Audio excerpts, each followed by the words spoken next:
What's going on, everybody? This is Chris K from the Bet on C2C podcast. I almost said something else, but wanted to talk Friday DFS slate. We have two games. They're both pretty interesting on DraftKings. Maybe I'll get to some FanDuel. We'll see what happens. But wanted to get this out here just so you guys have some content. Not going to be writing about it, but thought it'd be fun to do a quick little video. So two games, UTSA against North Texas and USC against Utah, some conference championship games. Right off the jump, let's talk about team totals. Everybody's got something interesting, right? So North Texas is the lowest at 30. UTSA is the highest at 38. And USC is at 34. Utah's 32. What I think is really interesting about this slate is there's about 1 million injuries. And I think we know what we're doing, but this isn't like a Maxion slate of injuries. I think this is just a, hey, let's keep an eye on it. We think we know what we're doing, but like it can't hurt. The games are at 7:30 and 8. So this should be fairly simple to like keep an eye on. And they're bigger programs that should be telling us what's happening from beat reporters, stuff like that, at least in this Utah USC game. But let's talk quarterbacks. I mean, the top guy from a projection standpoint is not Caleb Williams. It's Frank Harris. I think this pricing overall is pretty soft because of some injuries and because of Frank Harris. But Harris is that QB1 for me. And that's without the fact that he's extremely affordable at 6,100. So love him against North Texas. North Texas is not known for their defense. Should be like both games, should be very high scoring. But check out Frank Harris's usage. I mean, you're looking at like a 20 to 30% usage guy. Doesn't typically see touchdowns on the ground, but we see a big game against Rice there. And then some early touchdowns there. But really, he makes his money passing. Now, I will say, I think it was DeCorian Clark that got hurt. He, ever since that injury, his numbers have kind of faded. That which was like mid-season, maybe right around here, this week 10, 11 type. So, I is DraftKings baiting us into playing Harris? No, I think it's just a misprice. Like I think he's still great. Like his floor is literally 17 points. Like that to me is very much his floor. So love him in this option. I think we see a ton of passes against North Texas. I think this could be a fun shootout with that highest implied team total. This is almost a no-brainer. I'd have him in cash to have him in tournaments. If you faded him, I think you have to play his running back, which we'll get to here in a second, but that's that number one guy. Caleb Williams obviously is about as safe as it gets with a high price tag, but you can use him in all formats. You'll have the salary relief to do it, but I mean, incredible stats. Like, is he going to produce these numbers again? Probably, but it's Utah. You never know. Like, what did he do against Utah last time? 44 points. All right. So maybe he does do it again, but like we see the production in the passing, in the rushing game, and he's really ramping up the touchdowns. I think that could be in part with Travis Dye being out. They don't go deeper into that backfield. I think Raleek Brown is good. It has been productive for sure this year as a freshman, but I think they're going to rely on Austin Jones and Caleb Williams in the rushing game. But you can't go wrong. Addison's back. Mario Williams is back. Taj Washington, Brennan Rice, Kyle Ford, Michael Jackson. I mean, the names go on and on of all really quality to great receivers. So, again, I think this is an easy option, easy guy to consider. Now, if you want to get a little creative, a little interesting, I think Cam Rising is probably going to be the lowest owned quarterback of the slate because he is so high priced and because he has produced some duds, and rightfully so. Like, he's a good quarterback. He's not a great quarterback. He does produce some on the ground, which is nice. We see some big touchdowns here, but like he's been kind of banged up. And because of that, he's not really produced a whole lot. The passing game has gotten weaker without Keith at tight end, and they just don't really have a deep arsenal of targets out wide. So definitely think he's a decent play. He'll be the lowest owned, so consider that in tournaments. And then lastly, Austin Aune. I mean, super cheap. I definitely like him because of that price. I think we all hated on him in the offseason, but has certainly kind of told us to shut up and respect the facts, right? Respect the numbers here. 31 touchdowns on the season, 3,100 yards. So definitely very good numbers. The problem with Oni is you just don't know who he's throwing to. They throw to a bunch of different guys. So stacking is I don't want to say it's like a must. It just is difficult because you're going to waste some lineups on guys that just get nothing. But that's neither here nor there. Running backs. Ooh, okay, so this is where some injuries really come into play. The first one being North Texas. So Io Adai is hurt. We believe he's going to be out. We have Traylon Smith from UTSA. There's Brendan Brady is hurt, which is interesting. We think those guys are out, but we have not confirmed that. So keep an eye on that. Biggest benefit person that benefits from that is Kavorian Barnes. I mean, the guy is a huge play machine. You see all these long touchdown runs or long runs, a lot of them for touchdowns. But, I think if you're not playing Harris, you have to play Barnes. I think like literally he's not even played in every game this season. I think he's a freshman or a redshirt freshman, one or the other. Talented guy. I think at this price, he's a really strong play that'll be super highly owned. So definitely keep him in mind. With that North Texas injury, Ragsdale becomes a big option for them. They were a heavy passing attack years ago, but always had some really good runners as well. And Ragsdale, Adai, Isaiah Johnson, all those guys have kind of, and Oscar Adaway, all those guys have kind of stepped up. But like Adaway's hurt, like I said, Adai's hurt, so there are some issues there with depth, which is great for Ragsdale at near minimum. So I think he's a great play. UTSA is a good defense, not a great defense.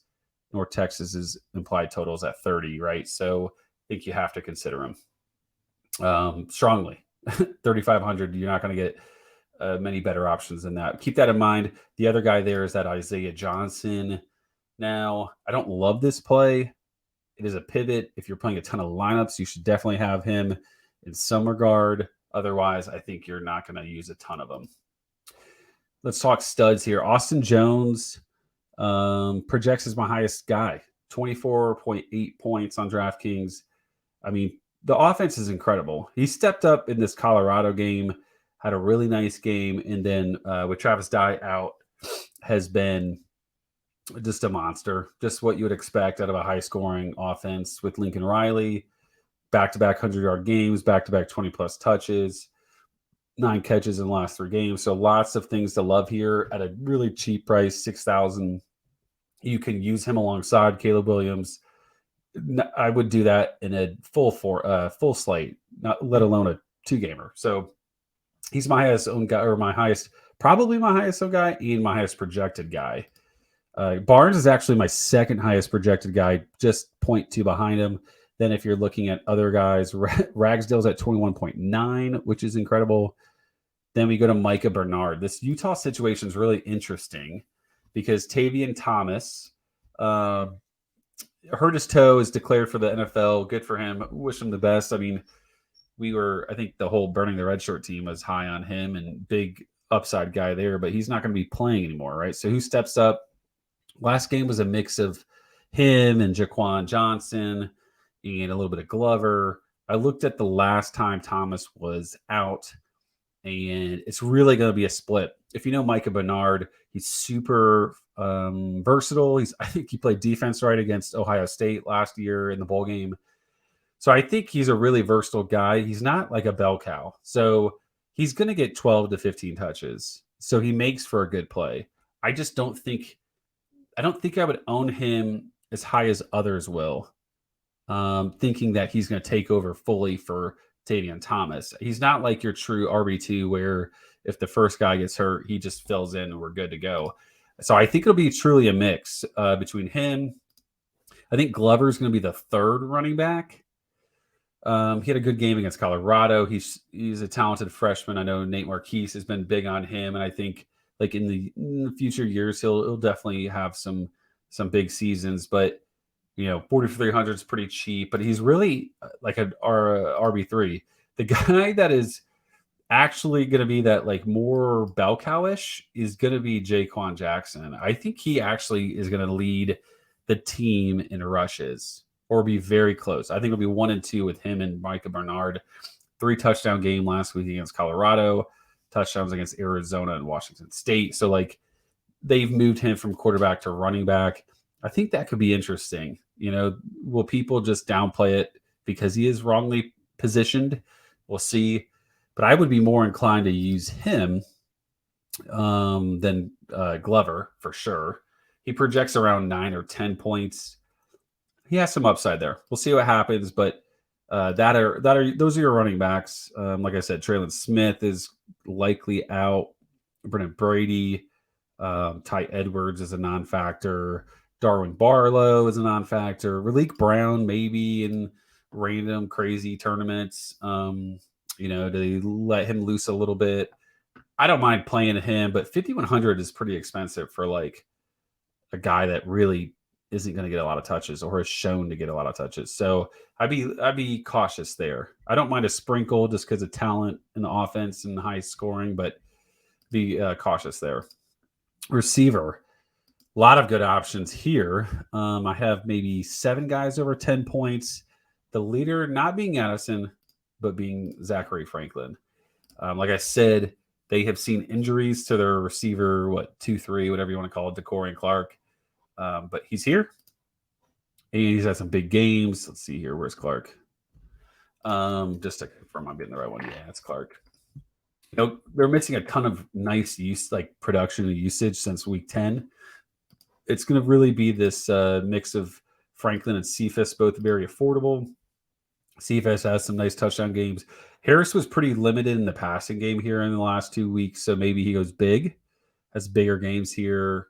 Cephas has been pretty productive this year, so definitely like him. Really, that receiver 2 is Jordan Addison. A ton of targets against UCLA. I wouldn't be worried about the Notre Dame game because they really seem to just want to control it, let Caleb run, let Austin Jones run, and just focus more on the rushing attack. Yes, I'm drinking wine. So big play, 7,400. I do like him a lot. I will have a good bit of him. Looking at other options, I mean, it's a pretty straightforward slate. Like that's like the easy thing to like even prep for this thing. Kincaid as a tight end, as a superstar. I mean, how good has he been with and without Keith, right? Like Keith got hurt mid-season. He was good at the beginning of the season and the end of the season. So love both these options. Last time they played, what did he do? 16 for 234 and a touchdown. Good God, that might be the best tight end play, like tight end performance of the season. If you want to get a little interesting, a little creative, I think Devon Veal will be a good option. Rising got to throw to somebody, and it's either going to be him or Kincaid. So I think this is a good like low ownership, high risk. Because I mean, look at this, right? He's not going to necessarily perform big levels. Had a nice game against USC earlier in the season. If you want to get really creative in that offense, Money Parks has kind of gotten some more run lately. Super cheap. I think most people are going to go cheap at running back and cheap enough at quarterback where they'll go expensive at receiver. So this might be like a pivot in terms of lineups, which will be interesting. Let's see. Mario Williams. I'm not fully in on him. He's been banged up. He hasn't done much. He's kind of been underwhelming and considering how that offense is played with Addison out and all that stuff like that, coming off injury. Certainly like him, as we see. He had a nice game against Utah, 4 for 145. But like his usage is like that 16 to 20%. And there's so many weapons in that offense. I'd almost want to like take a chance on like Taj Washington, who's like shown to have equal crazy upside, or like a Brendan Rice, who is right down here at 4,100. He's still seeing some decent targets. Kyle Ford is even cheaper than that, 3,900. These are all like dart throws, though. Ford, Rice, Washington, more dart throws, but at least they're cheaper. Washington, not as much, but he's also a little bit more proven. So some options there in terms of cheap guys. We have Austin Aune as a really solid play at quarterback. So who would you throw to? His top guy is Roderick Barnes, technically speaking, in terms of targets, but this doesn't really inspire you a whole lot, does it? So not a huge fan of this. I will have a sprinkle. I will not be happy about it. Like, I'll be scared for sure. Instead, I might look at like a guy like Jair Shorter, who I think we all loved a little bit here a year or two ago, and then he got hurt. I think he has some nice upside at a decent lower price.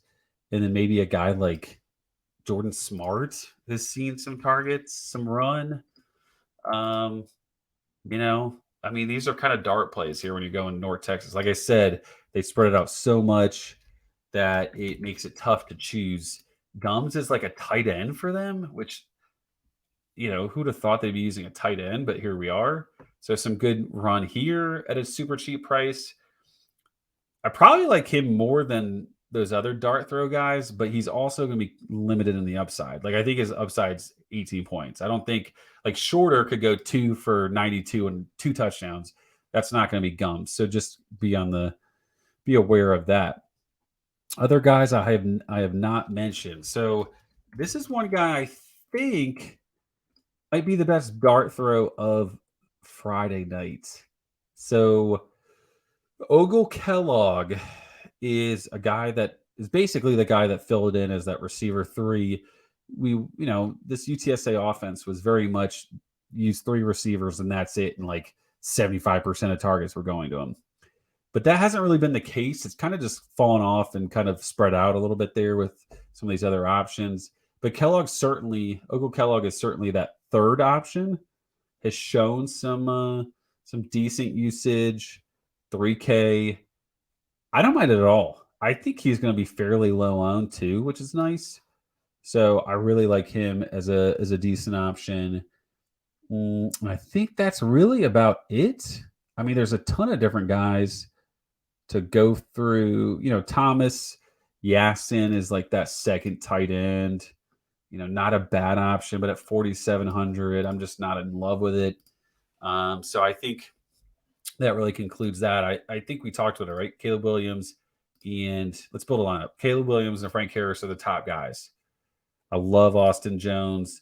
I love Kavarian Barnes. I love Addison. I love Franklin. I love Kincaid. I mean, look how easy that was. Now I'm at 3,800. Now I'm just picking what cheap guy I want, right? Do I pick Ragsdale, who's a really good running back option? Do I try to go cheap, like I said, with Kellogg? Ogle. Kellogg right there. Do I do Gums? So you could do any of those and you still get pretty much whatever you want, right? If you wanted to clear it, what would be, how would you fade this, right? Like, do you fade Caleb Williams and just go like Frank Harris, Austin Aune, and then do like Jones? Let's see here. Barnes, Addison, one receiver is fine, but like, look at that. That's about as easy as it gets, right? Like, you got the top 4 receivers. Then you got 2 of your 3 top quarterbacks. You still got the same top running backs, except maybe you didn't get Ragsdale. So maybe if like the North Texas running back situation gets funky, you can do that. So a few different ways to do it. They're going to be fairly chalky though. This is embarrassing logging in. So, keep that in mind. Keep chalk and all that factor in mind because it will be a chalky slate for sure. So let's enter a quick lineup. Have not looked at any of this. They're giving me a tutorial. That's how little I look at FanDuel. So quarterbacks, again, Aune's cheap. I'd probably lean on that. Frank Harris and Aune.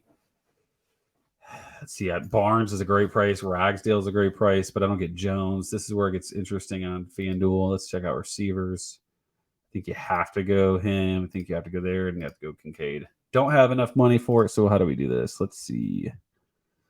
I don't mind Mario Williams at 6,800. That's a pretty significant drop-off.